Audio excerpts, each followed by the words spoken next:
Hello, I'm Martin L. Shoemaker, one of the authors in Robots Through the Ages, an exciting new anthology coming from Blackstone Publishing, July 25th, edited by Robert Silverberg and Bryan Schmidt.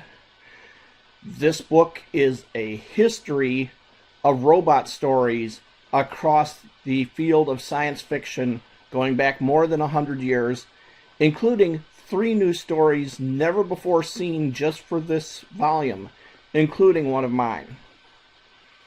And I have loved the stories in this volume, and I would like to put together a video reviewing each of the different stories within it and share it with you so that you can see what you can get in this amazing volume.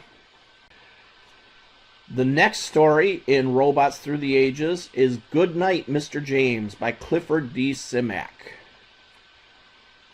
He came alive from nothing, the story opens.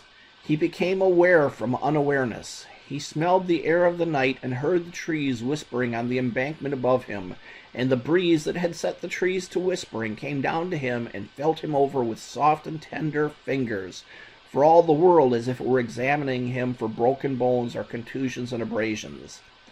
He sat up and put both his palms down upon the ground beside him to help him sit erect and stared into the darkness. Memory came slowly, and when it came, it was incomplete and answered nothing. I love Simak's writing. It is somewhere just on the edge of poetry, and this is an excellent example of it. Clifford D. Simak, another great of the golden age of science fiction, is perhaps best known for most of us through his City collection, a bunch of stories of the future of humanity as focused on a particular city and its residents over time, including one particular robot who is a witness to the development and evolution of the city. It is a spiritual antecedent for many of the robot stories that came later. Some have said that mine reminded them of Simak, which was surprising to me because I was a little delinquent. I didn't read Simak until fairly recently, so it was an honor once I understood what they were saying.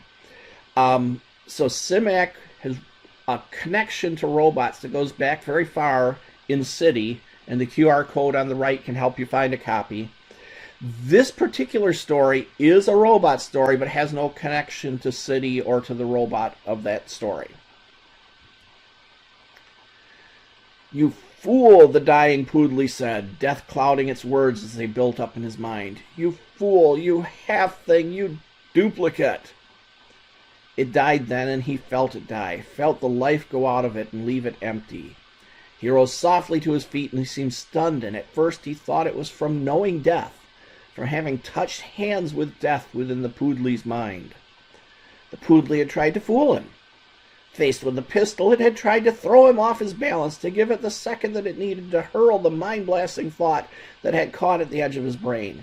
If he had hesitated for a moment, he knew it would have been all over with him. If his finger had slackened for a moment, it would have been too late. This sounds like a climax, but it's actually early in Goodnight, Mr. James. The Mr. James of the title awakens hunting the Poodley, an alien menace from another world that he accidentally unleashed upon Earth. And so it's his responsibility to stop it. But in stopping it, he discovers an identity crisis, and he's going to have to learn who truly is the hunter here and who is the prey.